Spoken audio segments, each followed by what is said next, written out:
क्या नहीं, इसमें सोन का डब्बा है। तो रियल बात ये थी कि बहुत ज़्यादा याद आ रही थी, तो पता नहीं सर में दर्द उठ गया बहुत ज़्यादा। खैर कोई नहीं गाइस, लेकिन बहुत बड़ी बात है, एक बाप के बिना रहना इस दुनिया में बहुत बड़ी बात है। तो कल से बहुत ज़्यादा याद आ रही है, पता नहीं क्यों।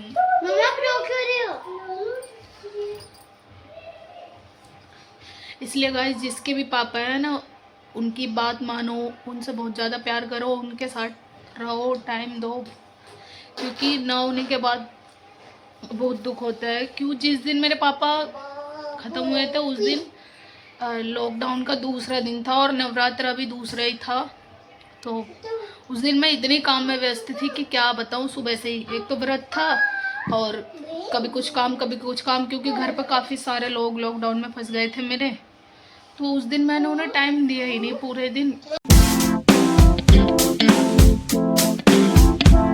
Hello guys, welcome to my new blog. कैसे हैं आप सब? उम्मीद करते हो आप सब अच्छे होंगे। जय श्री श्याम, जय माता दी। गाइस, आज का ब्लॉग स्टार्ट हो रहा है। मैं आपको टाइम दिखा रही हूँ, शाम के 6 बजे से, क्योंकि गाइस मेरी तबीयत, रात भर नींद नहीं आई, रात भर सर में दर्द रहा, सोच रही थी। और सुबह को तो इतनी, मतलब सुबह को इनकी पेटीएम में भी चली गई, बच्चों के रिजल्ट भी लेके आ गई। उसके बाद जो मेरी हालत हुई है मुझे ही पता है। पहले तो मोटे चले गए थे ड्यूटी, फिर रास्ते में से वो आए वापस, दवाई दे के गए। और मैंने क्या करा, 10:30 बजे मैंने चाय पानी कुछ नहीं बनाया, बस मैंने 10:30 बजे दवाई ऐसे ही ले ली खाली पेट। बस मुझे उससे चक्कर आ गया और मेरी आँख खुली है 1:30 बजे। और 1:30 बजे उठी तो देखा बच्चे भूखे प्यासे बिना चाय पानी के खेल रहे थे। मुझे बहुत अजीब लगा और सर में भी बिल्कुल आराम नहीं। और फिर वीकनेस, ठीक है बदतमीजी, वीकनेस आ गई बहुत ज़्यादा। फिर इसके पापा को कॉल करी, उन्होंने इन बच्चों की दादी को भेजा। जब उन्होंने खाना बनाया, आज बच्चों ने 3:30 बजे खाना खाया। हटाओ, मेरे हाथ दुख गया, प्लीज़ हटाओ। तो गाइस, इनके रिजल्ट में नंबर अच्छे आए थे और जैसे कि आपको पता है कि मैंने न्यू स्कूल में एडमिशन करा दिया है, तो कल इनका कोर्स लेने भी जाना है। और तो क्या हुआ? अब 6 बज रहे, इनकी दादी भी चली गई, काफ़ी देर हो गई। मेरी गीली हो रही है। तो कमरे का हाल बहुत बुरा कर रखा था इन्होंने। अब जब मेरी आँख खुली 5 बजे तो उठी, झाड़ू पोछा करे, चाय बनाई, चाय पी। बहुत बुरी हालत हो गई आज। और परेशान मैं इसलिए थी गाइस, मैं आपको बताऊँ, आज 25 मार्च संध्या 20 को, मतलब कि आज पूरे 6 साल हो गए मेरे पापा को एक्सपायर हुआ। और वो मेरे घर पे ही ख़त्म हुए थे। तो मुझे रात भर पता नहीं क्या हुआ, रात भर बेचैनी, वही सब याद आ रहा था। वैसे ही पूरा दिन हो गया मुझे वही सब। हाँ क्या नहीं, इसमें सोन का डब्बा है। तो रियल बात ये थी कि बहुत ज़्यादा याद आ रही थी, तो पता नहीं सर में दर्द उठ गया बहुत ज़्यादा। खैर कोई नहीं गाइस, लेकिन बहुत बड़ी बात है, एक बाप के बिना रहना इस दुनिया में बहुत बड़ी बात है। तो कल से बहुत ज़्यादा याद आ रही है, पता नहीं क्यों। मम्मा रो क्यों रही हो? इसलिए गाइस, जिसके भी पापा है ना, उनकी बात मानो, उनसे बहुत ज़्यादा प्यार करो, उनके साथ रहो, टाइम दो, क्योंकि ना होने के बाद बहुत दुख होता है। क्यों, जिस दिन मेरे पापा ख़त्म हुए थे उस दिन लॉकडाउन का दूसरा दिन था और नवरात्र भी दूसरा ही था। तो उस दिन मैं इतनी काम में व्यस्त थी कि क्या बताऊँ। सुबह से ही एक तो व्रत था और कभी कुछ काम कभी कुछ काम, क्योंकि घर पर काफ़ी सारे लोग लॉकडाउन में फंस गए थे मेरे। तो उस दिन मैंने उन्हें टाइम दिया ही नहीं पूरे दिन। तो उस चीज़ का मुझे बहुत ज़्यादा दुख है, बार बार वही दिन याद आता है। तो मैं इसीलिए रात भर परेशान थी। खैर कोई नहीं गाइस।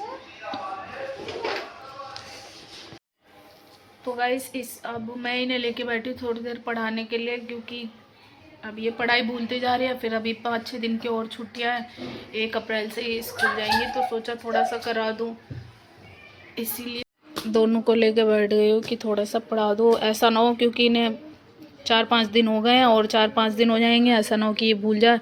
ये बहुत जल्दी भूलती है, इसीलिए मैं इन्हें लेके बैठी कि चलो थोड़ा सा पढ़ा ही देती हूँ। और यहाँ देखो काम बिगड़ रहा है, मैं मारूंगी का ना बहुत। रख दो, पन्नी मत निकालना, ठीक है? ठीक है बेटा। और सारे खोल दूंगा। सारे अच्छे से रख देना, ठीक? सारे ठीक है, खोलना मत पन्नी। तो गाइस फाइनली मैंने इन्हें 1-1.5 घंटे पढ़ा दिया है, सारी चीज़ें याद करा दी हैं, क्योंकि कल कोर्स लेने जाना है और वहीं से यूनिफॉर्म वगैरह सब वहीं से लेके आएंगे। और पता नहीं, क्या पता वो इनका टेस्ट भी ले सकती हैं, क्योंकि मैंने क्लास जंप के लिए सोचा था बड़ी वाली बिटिया के लिए, तो हालांकि मना कर दिया, बट फिर भी मैंने पढ़ाया इसलिए क्योंकि काफ़ी दिन हो गए हैं तो भूल जाती हैं। जानू तो भूल गई सब कुछ, तो इसीलिए बड़ी वाली ठीक है पढ़ने में अभी, तो इसीलिए पढ़ाया। बाकी आप देखो टाइम हो गया है 7:30, अब देखते हैं।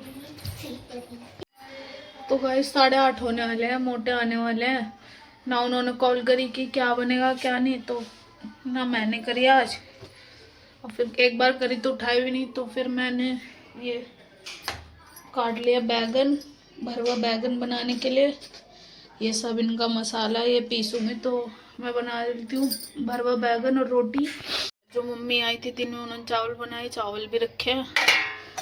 ये आलू की सब्जी है थोड़ी सी, तो मैं बनाती हूँ भरवा बैगन। पहले ये सब पीसना है और ये मसाले से भरना है। तो गाइस प्याज, मैंने प्याज और हरी मिर्च और लहसुन पीस के पहले जीरा डाला, अब ये डाले है, अब इन्हें भूनने देंगे। इसमें टमाटर की प्यूरी है। गाइस मुझे पता है कि आप सब सोचोगे नवरात्रों में भी लहसुन प्याज खा रहे हैं, तो मैंने बता दूँ इस बार मैंने चौकी नहीं लगाई है, ना व्रत रखे है, तो इसीलिए खा ले रहे हैं। वैसे मुझे पता है कि नहीं खाते हैं, तो इसके लिए मत बोलना आप सब। और इधर मैंने इसमें भी मसाला भर दिया है, अब इसे अच्छे से पकने देंगे। उसके बाद डालेंगे टमाटर की प्यूरी, और बस मैं अपने लिए रोटी बनाऊंगी, और बच्चों के लिए मोटे तो चावल ही खाएंगे ज़्यादातर, और एक आध खाएंगे तो खा लेंगे रोटी, वैसे वो चावल ही खाएंगे जहाँ तक है। तो गाइस इधर आटा लगा लिया, अब बनाती हूँ मैं रोटी।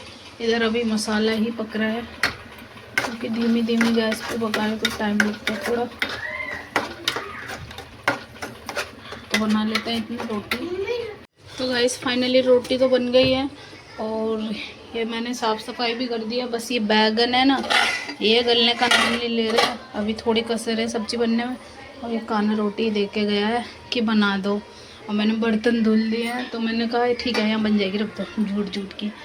तो ये बन जाए तब मैं देखो गैस कैसी हो गई साफ़ करूँगी, और चलो बनने दो इसे, फिर बैठते हैं। तो भाई फाइनली सब्जी बन गई है, और अब हम मस्ती कर रहे हैं, बैठे हैं थोड़ी देर, टाइम पास कर रहे हैं। अभी मोटे नहीं आए, जब वो आएंगे तब खाना खाएंगे। तो आप बने रहिए वीडियो में। अगर आपको वीडियो अच्छी लगी हो तो प्लीज़ लाइक कमेंट सब्सक्राइब जरूर करिएगा।